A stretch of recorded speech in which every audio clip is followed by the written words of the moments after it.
Sa nakaraan nating video ay kung saan, nilabanan ng ating bida ang Blood Demon na si Shi Tianzhu, sila ay nagpamalas ng kanilang lakas ngunit sa bandang huli, napatay ito ng ating bida na parang lamok. Ipinaliwanag ng sistema ang gantimpala para sa ating bida, dahil sa pagkakapatay niya kay Shi Tianzhu. Ang dakilang buto ay isang misteryosong buto na binabalutan ng mga sinaunang rune, naglalaman ito ng kapangyarihang hindi matutumbasan. Ang sinumang magmamana nito ay nakatakdang maging isang walang kapantay na Panginoon. Sa malamig ngunit determinadong tinig, nagtanong ang sistema, nais ba ng host na may bind na ito ngayon? Hindi na napigilan ng ating bida ang kanyang saya, itinaas niya ang kanyang kamay na puno ng kumpiyansa, kasabay ng mapanghamong ngiti sa kanyang mukha. Supreme Being, ganoon ba talaga ito kagaling? Sige, bilisan mo, bind mo na sa akin, hindi ko na kayang maghintay. Sa isang iglap, sinimulan ng sistema ang proseso, ang kanyang boses ay umalingaw-ngaw, puno ng kapangyarihan, matapos ma-bind ang dakilang buto, ang lakas ng host ay sadyang lalampas sa inaasahan, binding completed, congratulations, host. Tumingin si Hong Chenny kay Ye Junlin, pawis na tumutulo mula sa kanyang noo, habang ang kanyang mga binti bahagyang nanginginig, sa kanyang isipan, naglalaro ang mga tanong, ano ang ginagawa ng taong ito? Ang malalakas na energy fluctuations mula sa kanya ay parang mga kidlat na tumatama sa akin. Patuloy siyang napaisip, puno ng kaguluhan, ano bang malaking oportunidad ang natanggap niya? Kung wala, isang fearless genius tulad niya ay hindi posibleng sumibol mula sa Wasteland Province, sumpa naman, kailangan kong muling suriin ang tunay niyang lakas. Dapat akong magsanay ng todo, para masira ang realm ng integration sa lalong madaling panahon.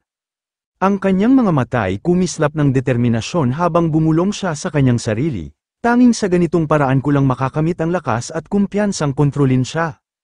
Pagkatapos ng kaguluhan, bumaba mula sa bangin ng Emperador Wei, kasabay ang kaibig-ibig na prinsesa, ang kanilang mga hakbang ay puno ng pasasalamat at respeto habang lumapit sila sa ating bida. Sa parehong sandali, sila'y lumuhod ng buong may pagkukumbaba. Sa tinig na puno ng paggalang at pasasalamat, sinabi ng Emperador Wei, salamat, Divine Immortal, sa iyong dakilang kabutihan, dahil sa iyo, naligtas ang mga tao ng Wei Kingdom mula sa kapahamakan. Ang prinsesa, na may masidhing ngiti at kislap sa mga mata, ay nagdagdag, ang ginawa mo ay isang biyayang tiyak na tatatak sa kasaysayan, sisiguraduhin ng Wei Kingdom na ang iyong kabayanihan ay magiging inspirasyon ng bawat susunod na henerasyon. Samantala, itinaas ng ating bida ang kanyang kamay, puno ng kalmadong awtoridad, at casual na sumagot, hindi mo kailangang magpasalamat, ang pagiging mabuting emperador at ang maayos na pagtrato sa iyong mga tao ay mas malakas kaysa sa anumang kapangyarihan. Ang Emperador Wei ay ngumiti ng masaya, habang itinaas ang kanyang dalawang kamay sa pagpapakita ng pangako, tandaan ko ang mahalagang turo ng Divine Immortal, ang pamumuno ko ay magpapakita ng respeto at pagmamalasakit sa aking kaharian. Samantala, ang prinsesa, na may masigla at nagniningning na mata, ay lumapit sa ating bida, sa tinig na puno ng sigla. Kanyang tanong, maaari po ba akong sumali sa Profound Heaven Sect? Pangarap ko ring pumatay ng mga demonyo at protektahan ang mga tao, tulad ng ginagawa mo, Divine Immortal. Sa isang iglap, ginamit ng ating bida ang kanyang makapangyarihang kakayahan na Eye of Insight upang suriin si Zhao Linga. Lumitaw ang detalyadong impormasyon na tila mga lihim na isiniwalat ng kalikasan. Pangalan, Zhao Linga Kasarian, Babae Cultivation, wala pa. Talent, High-Grade Water Spiritual Roots Katayuan, Prinsesa ng Wei Kingdom. Ang mga katangian ng prinsesa ay nagbigay ng pahiwatig sa kahangahangang potensyal na hindi pa naabot. Sa bawat detalye, parang nabuksan ng isang pintuan patungo sa isang mundo ng misteryo at kapangyarihan. Nagulat ang ating bida, habang ang kanyang isipan ay naglalaro ng mga salita, ang mortal na ito ay hindi masama, marahil, may natatagong galing na hindi ko palubos na nauunawaan. Iwinagayway niya ang kanyang kamay, puno ng tiwala at pagpapakumbaba, habang ngumiti ng magiliw, si Zhao Linga ay talagang may pambihirang top-grade water spiritual roots. Ang ganitong talento ay bihira, siya ay may napakalaking potensyal bilang isang mag-aaral, kung tunay mong ninanais ito mula sa iyong puso, ikinalulugod kung tanggapin ka.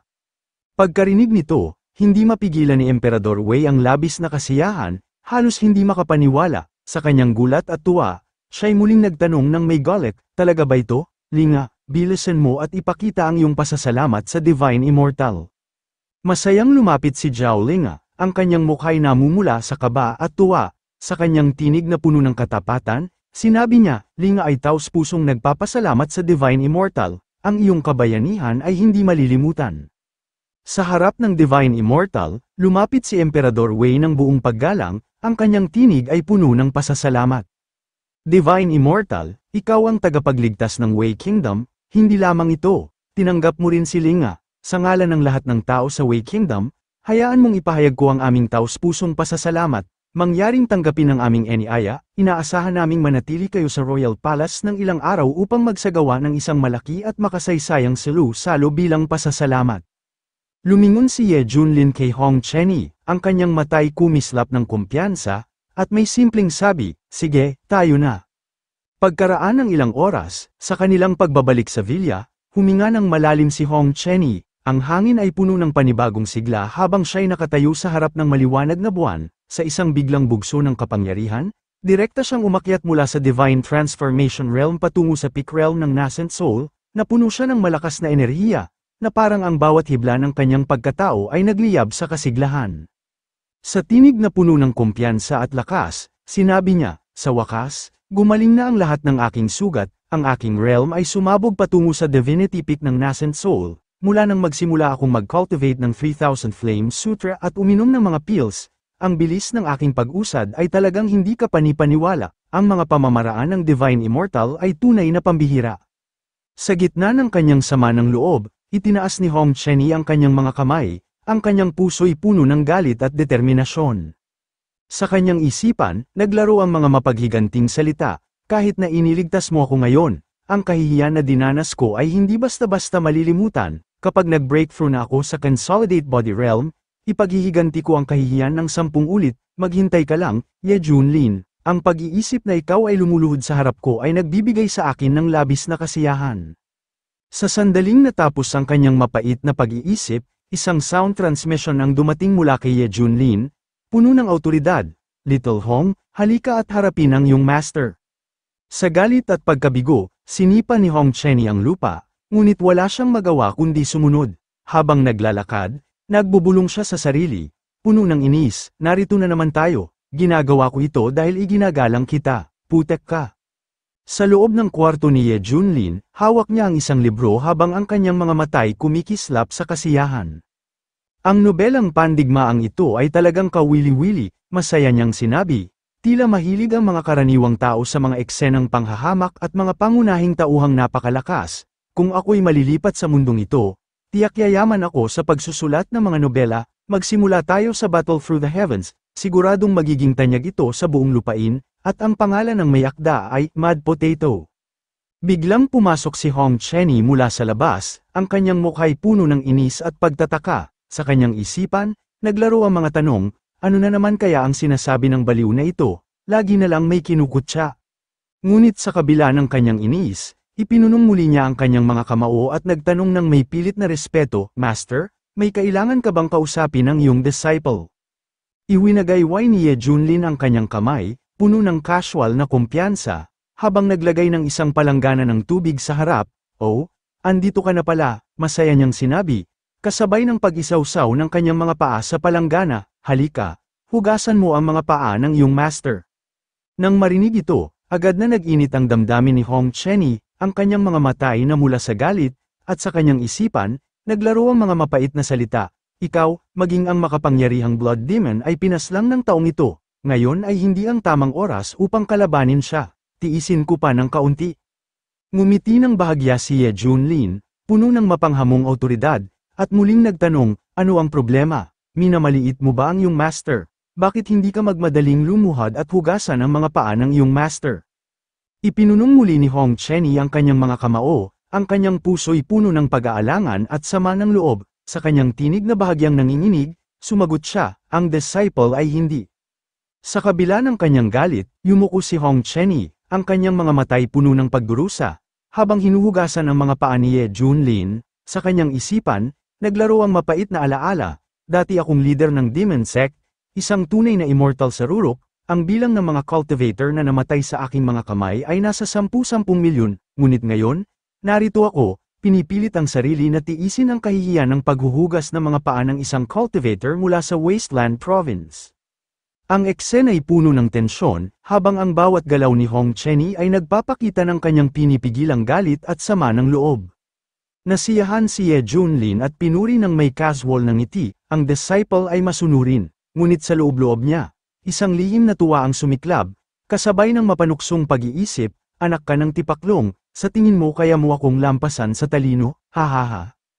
Biglang napatigil si Hong Chenny, ang kanyang mga mata ay biglang napako sa tubig sa palanggana, sa kanyang isipan, may naglalaro na kabateran, teka, ito ba ang Tai Infinite Water, ang tubig na ito, kapag ininom ng isang mortal, ay nagbibigay ng walang hanggang kabataan at nagpapahaba ng buhay ng 200 taon, para naman sa mga tagapagsanay, nililinis nito ang katawan, inaalis ang lahat ng karumihan, at lubos na pinapabilis ang kanilang pagsasanay. Nagpatuloy siya sa kanyang pag-iisip, ang kanyang puso'y tumibok sa pagkagulat at pagkamangha, kahit isang maliit na bote nito ay maaaring magdulot ng kaguluhan sa gitnang damina, isang kayamanang pinapangarap lamang ng maraming tagapagsanay.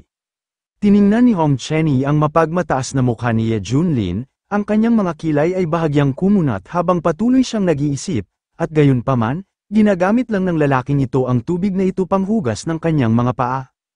Anong matinding pag-aaksaya, ito'y lalo lamang nagpapatibay sa hinalang nakamit niya ang isang napakalaking kayamanan, kung hindi, paano siya magiging ganito kawalang pakialam, kung maiinom ko ang lahat ng Tai Infinite Water na ito, tiyak na magiging napakalaking tulong ito sa aking pagsasanay. Nakadikit ang mga mata ni Hong Chenny sa palanggana ng tubig, puno ng panghihinayang at sikretong pagnanasa, ngunit biglang natigilan siya, napailing at bumulong sa sarili, teka, ito ay tubig na panghugas ng paa. Ang ideya lamang nito ay nagdala sa kanya ng sukdulang pagkasuya, halos siya'y masuka habang pilit niyang nilalabanan ang kahihiyan ng sitwasyon. Hindi maintindihan ni Ye Junlin ang anuman at tiningnan ang ekspresyon ni Hong Chenny nang may pagtataka. Anong klaseng ekspresyon yan? Baho ba ang paa ko? Tanong niya, kasabay ng bahagyang nakataas na kilay. Namutla ang mukha ni Hong Chenny, nahirapang lumunok, at pilit na sinagot ng mahinahon, hindi, ang disciple ay nag-iisip lang ng ibang bagay. Komportabling nakaupo si Ye Junlin, ang kanyang tinig ay puno ng kasiyahan habang iniisip niya, ang mga gantimpala ng sistema sa aking pag-check-in ay nagbigay sa akin ng napakaraming Tai Infinite Water, sinong mag-aakala na ang paggamit nito bilang pangbabad ng aking mga paa, kasabay ng kakayahan ng murang alagad na ito, ay magiging ganito kasarap. Pagkatapos mag-isip, sinabi ni Ye Junlin kay Hong Chenny, ang kanyang tinig ay puno ng casual na utos, lumalalamig na ang tubig, painitin mo ito. Sumagot si Hong Chenny ng may pilit na respeto, masusunod, Master, agad niyang pinainit ang tubig, at ang ekspresyon ni Ye Junlin ay naging mas lalong nakalulugod, kasabay ng kakaibang tunog ng kasiyahan na lumalabas mula sa kanya. Biglang may narinig na mga yabag ng paa, masiglang tumatakbo papasok si Zhao Linga, sumisigaw, Divine Immortal. Ang bumungad sa kanyang mga mata ay ang masayang-masayang mukha ni Ye Junlin, na nagsasabing, ang sarap sa pakiramdam. Tumingin siya sa sulok at nakita si Hong Chenny na gumagawa ng isang bagay na medyo kaiya-hiya, na mula si Zhao Linga, na natiling nakatigil sa lugar, habang ang kanyang isipan ay puno ng pagkalito, oh my, ano ba ang ginagawa nila? Sino ang mag-aakalang ang master-disciple pair na ito ay may ganitong relasyon sa likod ng kanilang mga likod? Agad siyang tumakbo palayo, ang kanyang mukha'y nagbabaga sa hiya, habang sumisigaw, nakakahiya. Lumingon si Ye Junlin, ang kanyang mukha'y puno ng pagtataka, at nagsabi, ano ba itong batang ito, bakit tumatakbo si Linga? Samantala, tumingala si Hong Chenny, ang kanyang tinig ay puno ng pilit na respeto, at nagwika, Master, nasiyahan ka na ba ngayon na nahugasan na ang iyong mga paa? Sumagot si Ye Junlin nang may pangungutya, ang kanyang ngiti ay puno ng kasiyahan, kas-iya siya, syempre, Little Hong, sayang at isa kang lalaki, nakakaawa ka naman. Nagngangalit ang mga ngipin ni Hong Chenny, ang kanyang puso'y puno ng galit at sama ng loob. Lihim siyang nanunumpa sa kanyang isipan, ikaw, walang hiya, matatakot ka hanggang sa mamatay kapag ipinakita ko ito, ilang araw na lang ng kayabangan mo. Kailangan kong magtiis. Itinaas ni Ye Junlin ang kanyang kamay, at kasabay ng tunog ng pagkakalansing ng singsing sa kanyang daliri, bigla siyang sumigaw, balita mula sa sect leader. Sa loob ng singsing, isang boses ang agad na narinig, malamig at puno ng awtoridad, nakababatang kapatid na Ye, bumalik ka agad sa sekta, isang mahalagang pangyayari ang nagaganap sa lalawigan ng tigang na lupain, isang sinaunang lihim na damina ang malapit ng bumukas, kung makikinabang dito ang sekta ng Profound Heaven, tiyak na aakyat tayo sa kadakilaan. Nagbulong si Ye Junlin, ang kanyang mga matay kumikislap sa interes, isang sinaunang secret realm. Tumayo si Hong Chenny, ang kanyang ekspresyon ay puno ng pagkaalerto at seryosong paliwanag, habang sinabi niya sa ating bida, ang mga sinaunang lihim na damina ay mga imbakan ng hindi matatawarang kayamanan na punong-puno ng yamang pandigma, mga misteryosong kasulatan, at kapangyarihang kayang baguhin ang kapalaran ng sinumang magtataglay nito. Para sa mga hamak na tagapagsanay, ito ang daan patungo sa walang kamatayan, hindi ko inakala na lilito ang isang lugar na ganito sa tigang na lalawigan. Pagkatapos sabihin ito, ngumiti siya ng bahagya, ngunit ang kanyang isipan ay lihim na nagkakalkula, ang balita tungkol sa paglitaw ng dome ng ito ay hindi may tatago, tiyak na magkakaroon ng kaguluhan, mga sekta at tagapagsanay na mag-uunahan para makuha ito, ngunit ito rin ang aking pagkakataon, kung makakamit ko ang isang dakilang kayamanan mula rito, kasabay ng kapangyarihan ng 3,000 kasulatan ng apoy, walang dadang ang aking antas ng pagsasanay ay aabot sa bagong taas. Samantala, ang sistema sa isipan ni Ye Junlin ay biglang tumunog, ang tinig nito'y puno ng misteryo at awtoridad habang inanunsyo, bagong misyon sa pag-check-in na ipinagkaloob, dapat mag-check-in ang host sa lihim na damina ng Luotian, upang makatanggap ng isang napakalaking sorpresa bilang gantimpala. Sa narinig, bahagyang kumislap ang mga mata ni Ye Junlin sa kasabikan habang siya'y bulong-bulong na nagsabi, isang napakasorpresang gantimpala, system, mabilis na ipaliwanag kung ano ang sorpresa na ito. Sumagot ang sistema, ang tinig nito'y puno ng misteryo at pang-aasar, kung sasabihin ko sa iyo, hindi na ito magiging sorpresa, hihihi. Nang marinig ito, tumaas ang pananabik ni Ye Junlin, ang kanyang enerhiya ay biglang sumiklab, tumayo siya ng masigla, ang kanyang kamaoy mahigpit na nakuyam, habang puno ng awtoridad na sinabi niya, Disciple, maghanda ka, pupuntahan natin ang Wei Emperor sandali. Pagkatapos ay babalik tayo sa Profound Heaven sect. Sumagot si Hong Chenny ng may respeto, habang yumuko ng bahagya, Opo, Master. Makaraan ng ilang oras, sa dakila at marangyang bulwagan ng Great Wei Imperial Palace, ang ating bida at si Hong Chenny ay naglalakad ng may dignidad sa gitna ng bulwagan, ang mga ministro ay nakayuko sa magkabilang gilid, tahimik na nagpapakita ng respeto habang si Emperor Wei ay nakatayo sa harapan, kasama ang masayahing si Zhao Linga. Pagkatapos ng sandaling katahimikan, biglang nagsalita si Zhao Linga, ang kanyang tinig ay puno ng kasiyahan at bahagyang lungkot, Ama, medyo ayaw kong iwan ka, paano kung manatili na lang ako sa iyo? Agad na sumagot ang Emperador Wei, ang kanyang tinig ay puno ng paninindigan at pagkalinga, hindi, sumali ka na sa Profound Heaven sect, ito ay isang napakahalagang oportunidad na pinapangarap ng marami ngunit hindi makamit. Dapat mong pahalagahan ang oportunidad na ito at huwag sayangin ang iyong potensyal. Pagkatapos, bumaba mula sa kanyang trono ang Emperador Wei, ang kanyang hakbang ay puno ng dignidad, at lumapit kay Ye Junlin, sa kanyang malalim na tinig, sinabi niya, Divine Immortal, aalalahanan ko ang iyong mga turo upang tratuhin ng maayos ang mga tao at maging isang mabuting emperador, umaasa akong maaari mong alagaan ang aking anak na babae. Matikas na tumayo si Ye Junlin, ang kanyang ekspresyon ay puno ng kahinahunan habang sinabi niya ng may tiyak na kumpiyansa, ang bawat isa ay may sariling kapalaran, hindi siya mapapabayaan sa Profound Heaven sect, ngunit kung hanggang saan ang mararating niya, nasa kanya na yun. Pagkatapos, lumingon ang ating bida, iwinagayway ang kanyang kamay ng may tiwala, at sinabi, halika, Linga, aalis na tayo. Sabay-sabay na nagsalita ang lahat sa bulwagan, puno ng respeto at pasasalamat, Palem, Divine Immortal. Itinaas din ni Zhao Linga ang kanyang kamay, ang kanyang mga matay bahagyang namasa, habang nagpaalam sa kanyang ama, Ama, babalik ako upang dalawin ka kapag nagkaroon ako ng pagkakataon. Samantala, sa parehong sandali, sa Feathered Immortal Sect, True Inheritance Hall, ang dignidad ng sekta ay naramdaman sa presensya ni Elder Juyang, ang Great Sun Venerable. Nakaupo siya sa kanyang trono sa taas, ang kanyang tinig ay bumaba sa mga tagapakinig sa ibaba.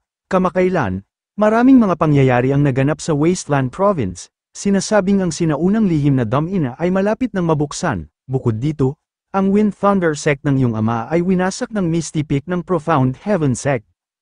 Ikinuyom ni Chen Xiaoer ang kanyang kamao, ang kanyang mukha ay nagdidilim habang ang kanyang nooy bahagyang kunot sa pag-iisip, sa boses na puno ng tensyon, nagtanong siya, ano ang realm ng taong ito?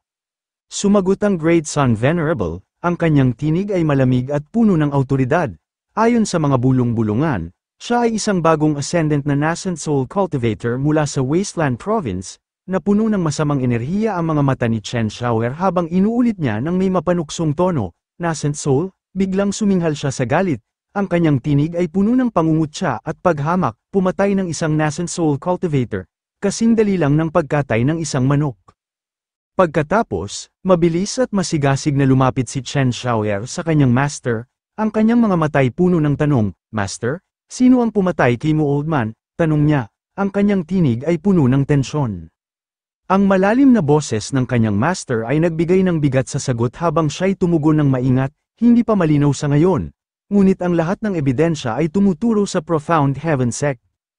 Hindi lamang si Chen Xiaoer, ngunit maging ang kanyang master, ay puno ng pagdududa, sa kanilang isipan, naglalaro ang tanong, paano nagawa ng isang maliit na sekta tulad ng Profound Heaven sect na patayin ang isang makapangyarihang tao tulad ni Elder Mu? Ang kanilang pagkaalinlangan ay lalong tumindi, lalo na sa kaalamang ang Misty Peak ng Profound Heaven sect ay pinamumunuan lamang ng isang master na nasa nascent soul realm, isang bagay na hindi kapanipaniwala, naisip nila, habang ang tensyon sa True Inheritance Hall ay tila lumalalim pa. Hinawakan ni Chen Xiaoer ang kanyang baba, ang kanyang mga matay malalim na nag-iisip habang bumulong sa sarili, malamang, may iba pang tunay na salarin sa bagay na ito. Pagkatapos, ang kanyang mukha ay nagdilim, ang galit ay dumaloy sa kanyang boses habang siya'y nagsabi ng mahigpit, anuman ang mangyari, dapat wasakin ang Profound Heaven sect at ang master sa peak ng Misty Peak na pumatay sa aking ama, dapat mamatay. Sa sandaling yun, ang kanyang master, na nakaupo sa kataas-taasang posisyon, nagpayo ng may awtoridad at paninindigan, sa kasalukuyan, may lumitaw na sinaunang secret realm sa Wasteland Province. Ang sect ay magpapadala ng ilang elders para samahan ka sa paglalakbay na ito. Tandaan, kinakatawan mo ang Feathered Immortal sect. Kapag dumating ang panahon, makikipagkumpetensya ka sa ibang malalaking puwersa, tungkol sa paghihiganti. Magagawa mo yun pagkatapos ng lahat, naiintindihan mo ba? Agad na yumuko si Chen Xiaoer bilang tanda ng pagsunod, at mabilis na umalis. Ngunit sa sandaling makaalis siya, isang misteryosong ngiti ang sumilay sa mukha ng kanyang master, ang kanyang mga matay mapanlinlang na nakatutok sa isang berdeng gem sa kanyang kamay, sa malalim na tinig, nagsalita siya ng puno ng ambisyon, disipulo, kailangan mong ipagpatuloy ang iyong mahusay na pagganap, sa mga yamang nakuha mo mula sa paligsahan ng sekta, tiwala akong malalampasan ko ang balakid ng dakilang pag-akyat at maaabot ang Tribulation Transcendence Realm. Kapag dumating ang panahong yun, tayo ay sabay-sabay na tataas sa kadakilaan. Sa Kunlun Realm, ang mga nakarating sa Divine Transformation Realm ay tinatawag na mga dioses. Ang mga nakamit ang Body Integration Realm ay tinatawag na Heavenly Gods, ang mga umabot sa Great Ascension Realm ay kinikilala bilang Venerable o Supreme Ones, samantalang ang mga matagumpay na lumampas sa Tribulation Transcendence Realm ay tinuturing na Pseudo-Immortals. Ang pagkakaroon ng kaugnayan sa salitang immortal ay nangangahulugan ng lakas upang mamuno sa isang rehiyon, ang tigang na lupain, ang pinakamalayo at tila walang halagang lalawigan, ay kamakailan lamang naging tanyag sa silangang Damina dahil sa isang sinaunang lihim na Damina na may koneksyon sa kawalang kamatayan. Sa gitna ng diskusyon, biglang nagsalita ang isang tao, ang kanyang boses ay puno ng pang-aalipusta, hindi ba't ang Wasteland Province ang pinaka-backward at tigang na lugar? Paano nagkaroon ng immortal doon? Agad na sumagot ang isang lalaki, ang kanyang tono'y may yabang at pangungutya, swertihan lang yun, sa kabutihang palad, ang mga cultivator sa Wasteland Province ay mahihirap at mahihina, paano mapupunta sa kanila ang isang immortal? Dagdag naman ng isang sabik na tao, ang kanyang tinig ay puno ng pagkabalisa, dapat tayong magmadaling pumunta doon, kapag dumating ang Feathered Immortal sect, hindi na tayo makakakuha ng kahit isang patak ng sabaw. Sa malayo, ang bundok sa harap nila ay ang makapangyarihang tanawin ng Eastern Domain Wasteland Province, ang mga ulap ay mahinahong umiikot sa ibabaw ng bundok, ang paligid ay tahimik, sa labas ng Secret Realm, bihira makakita ng kahit isang anino. Ngunit ngayon, isang pambihirang pangyayari ang nagdala ng kaguluhan sa paligid. Ang mga sekta at evil sect mula sa lahat ng direksyon ay nagsimula ng magtipon, ang enerhiya ng kompetisyon ay ramdam kahit sa hangin. Sa gitna ng tanawin, isang matandang lalaki na may puting buhok ang tumingin sa paligid, ang kanyang mga mata ay nagtataka habang sinabi niya, ang secret realm na ito ay lumitaw, at 4 sa 5 major sect ay narito na, ngunit ang profound heaven sect ay wala pa, baka nagpasya na silang sumuko. Agad na sumagot ang isa pang tao, ang kanyang tinig ay puno ng pag-aalinlangan, hindi naman sigurado yan, pagkatapos nilang sinakop ang Wind Thunder sect, maaaring naghahanda sila para makipagkumpetensya sa pinakamataas na posisyon sa 5 major sect. Sa sandaling yun, isang makapangyarihang presensya ang nagpakita sa kalangitan, ang patriarka ng Moving Mountain sect, na si Ouyang Feng, ang kanyang aura ay nagningning, tila kayang mangibabaw sa buong paligid, habang masaya niyang sinabi, matagal akong nag-seclusion, ang Profound Heaven sect na dating nasa ilalim ay ngayon ay nakakuha ng atensyon ng aking Moving Mountain sect. Nang makita ang pagdating ni Ouyang Feng, ang mga ekspresyon ng ilang tao ay biglang nagbago, ang kanilang matay na puno ng pagkagulat, ang balita ng kanyang pag-abot sa Divine Transformation Realm ay mabilis na lumaganap, at ang nakatatandang lalaki na may puting buhok ay napanganga sa pagkabigla. Sa kanyang isipan, isang nakakagulat na katotohanan ang bumuo, inakala ko na ang Profound Heaven sect ay may 2 Golden Core Cultivators na mayabang, ngunit sino ang mag-aakalang sa Wasteland Province ay mayroong isang Divine Transformation Cultivator. Samantala, ang mga disipulo mula sa iba't ibang sekta ay yumuko ng sabay-sabay, puno ng paggalang, habang sumisigaw, maligayang pagdating, Patriarch Ouyang Feng. Malakas na nagsalita si Ouyang Feng, ang kanyang tinig ay umaalingaw-ngaw sa buong paligid, puno ng lakas at awtoridad. Hindi ko inaasahan na sa araw ng aking paglabas, makakatagpo ako ng sinaunang secret realm, tila ito ay tadhana. Kasabay ng kanyang mga salita, ang kanyang presensya ay mas lalong tumaas, ang kanyang aura ay nagpadama ng mabibigat na enerhiya sa lahat ng naroroon, itinaas niya ang kanyang kamay, puno ng kumpiyansa, at malakas na tinanong ang grupo, ang secret realm na ito ay unang papasok ang aking Moving Mountain sect, mayroon ba dito na hindi sumasang-ayon? Natakot ang lahat sa hindi mapigil ang aura ni Ouyang Feng, ang kapangyarihan ng kanyang presensya ay tila isang bagyong dumurog sa kanilang tapang, walang nang ahas na gumalaw, sapagkat ang lahat ng naroroon ay parang mga langgam na walang kakayahang humadlang sa daan ng isang Divine Transformation Realm Cultivator tulad niya. Agad na yumuko ang lahat, puno ng takot, at nagmakaawa ng sabay-sabay, buong galang naming sinusunod ang utos ng makalangit na Panginoon. Sa likod ng Moving Mountain sect Patriarch, masigabong sumigaw ang mga disipulo, ang kanilang mga boses ay puno ng paghanga at pagmamalaki, malakas ang Master, sa pagdating ng Divine Transformation Expert, sino ang maglalakas loob na makipagkumpetensya? Napuno ng kasiyahan si Ouyang Feng, at tumawa ng malakas, ang kanyang tinig ay nagpalaganap ng takot at respeto sa paligid, mabuti, ha ha ha.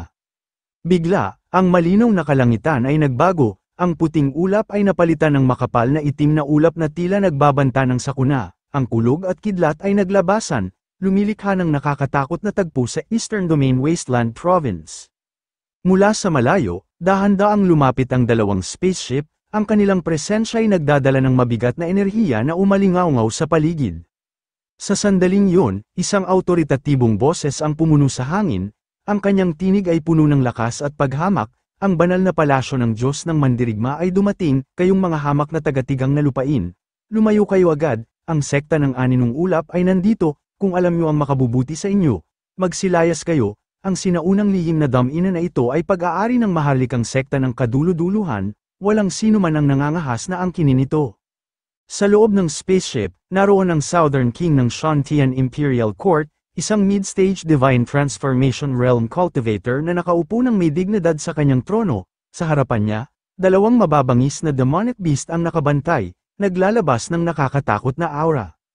Sa kanyang paglitaw, mayabang niyang idineklara, ang kanyang tinig ay umaalingaw-ngaw sa paligid, mayroon palang Divine Transformation Cultivator sa Wasteland Province. Nang marinig ito, tumingin si Ouyang Feng sa Southern King, ang kanyang mukha'y biglang nagbago, at pawis ay damaloy sa kanyang noo, sa kanyang isipan, naglaro ang mapait na katotohanan, hindi ko inaasahan na may daan-daang Divine Transformation Cultivators sa labas ng Wasteland Province, ang isang tao tulad ko, na naghirap ng maraming taon upang maabot ang divinity, ay kilalang tao sa Wasteland Province sa loob ng 100 taon, ngunit sa labas nito, ako ay walang halaga. Natigilan si Ouyang Feng, ang kanyang galit na napalitan ng tila pilit na kalmado, habang malumanay siyang nagsabi, mga kaibigan, ako ang patriarch ng Moving Mountain Sect, si Ouyang Feng, pwede niyo akong tawaging Xiao Feng. Ngunit ang kanyang pagpapakumbaba ay agad na sinalubong ng matalim na paghamak, isang disipulo ng Fog Shadow Sect ang tumingin sa kanya ng may labis na paghamak, itinuro siya, at mariing sinabi, ikaw, walang hiya mong matanda, nag-aastang pamilyar ka pa sa amin, bumaba ka at maghintay doon, wala kang lugar dito. Ang grupo sa paligid ng Southern King, na tila puno ng kumpiyansa dahil sa kanilang kapangyarihan at autoridad, ay hayagang tumawa kay Ouyang Feng. Ang kanilang mga tinig ay puno ng panunuya, ang mga katutubo ng Wasteland Province, kahit na umabot sa Divine Transformation Realm, ay mababang uri pa rin, wika ng isa sa kanila na may tono ng pang-aalipusta, at nag-aastang pantay-pantay sa amin, matanda, bumaba ka na at huwag kang humadlang.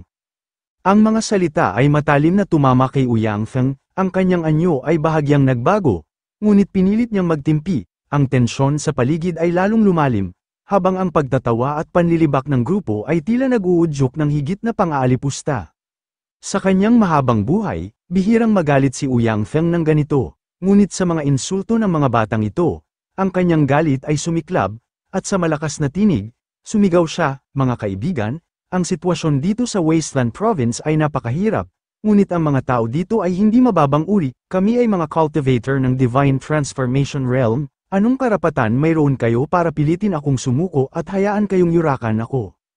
Ang kanyang tinig ay puno ng paninindigan, ngunit ang bigat ng kanyang sitwasyon ay nasa likod ng kanyang isip, lumingon siya sa mga disipulo ng Moving Mountain Sect, ang kanyang mga mata ay puno ng determinasyon na huwag mawalan ng mukha, alam niyang ang kanilang mga mata ay nakatuon sa kanya, umaasa, humahanga, kung iiwasan niya ang labanang ito dahil sa takot para sa kanyang buhay.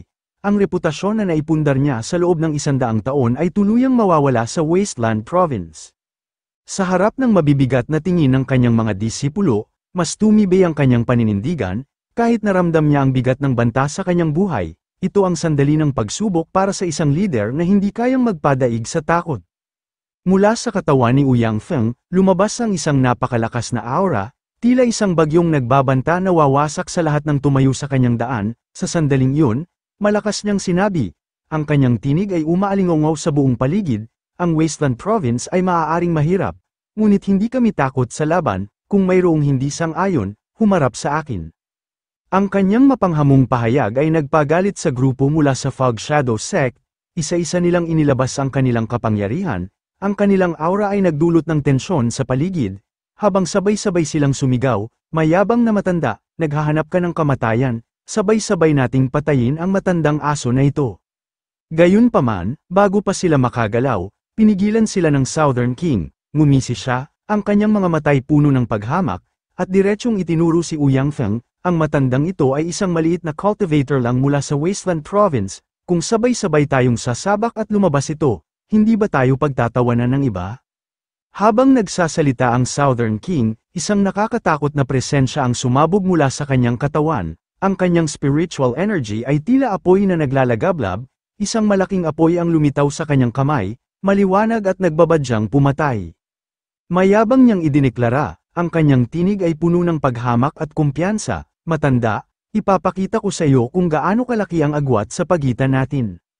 Sa sandaling natapos siyang magsalita, isang nakakapangilabot na aura ang lumabas mula sa Southern King. Walang katapusang sinag ng liwanag ang pumunit sa kalawakan tulad ng kulog na bumagsak mula sa kalangitan, kasabay nito, isang napakalaking kamay ang lumitaw, puno ng kapangyarihan, lumutang papunta kay Ouyang Feng na tila isang hindi matatakasan na kaparusahan.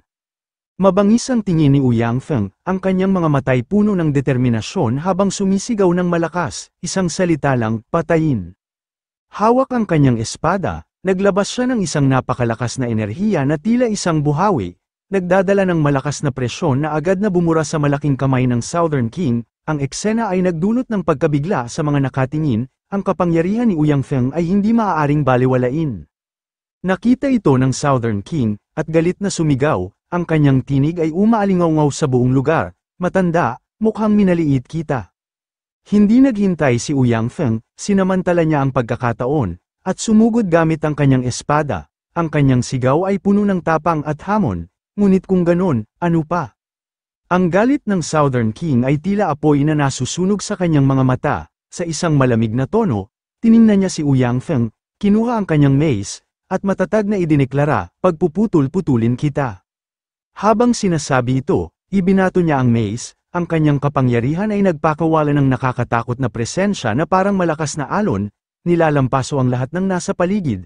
Tumama ito ng malakas kay Ouyang Feng, ang lakas nito ay sapat upang magdulot ng malubhang sugat at agawin ang kanyang momentum. Ang labanan ay naging mas matindi at puno ng tensyon.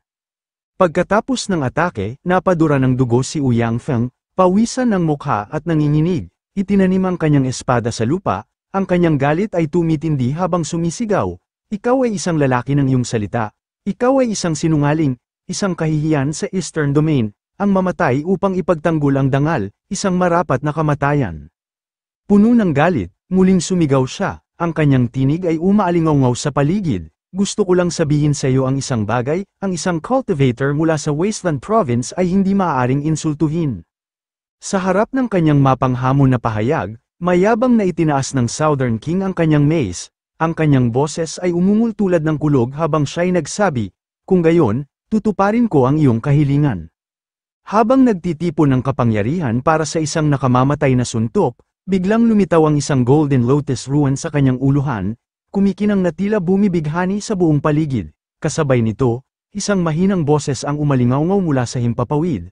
Puno ng kalmado at autoridad, Amataba, bakit ba napakaingay ngayon? Biglang nagulat ang lahat at napasigaw, ang kanilang mga boses ay puno ng pagkagulat at pagtataka, ano yun? Sa katunayan, mayroong malalakas, at mayroong mas malalakas pa, sa kanilang harapan. Isang presensyang hindi matatawaran ang nagpakita, si Master Jing Chan ng Hanging Temple Buddha State, sa likuran niya na nakasakay, ay ang young master ng Zhu family, si Zhu Chenny, na kilala bilang bahagi ng pinakakapitapitagang pamilya ng cultivators sa Spirit State. Natigilan si Ouyang Feng sa bigat ng kanilang presensya, ang kanyang mukha ay nawalan ng kulay habang lihim niyang iniisip, ang aura na kanilang inilalabas ay talagang nakakatakot, umabot na sila sa body integration realm. Sa sandaling yun, ang kalangitan ay nabalot ng pananabik at tensyon, isang flying ship ang biglang lumitaw, nagdadala ng imaheng parang isang higanteng nilalang na dumarating mula sa himpapawid.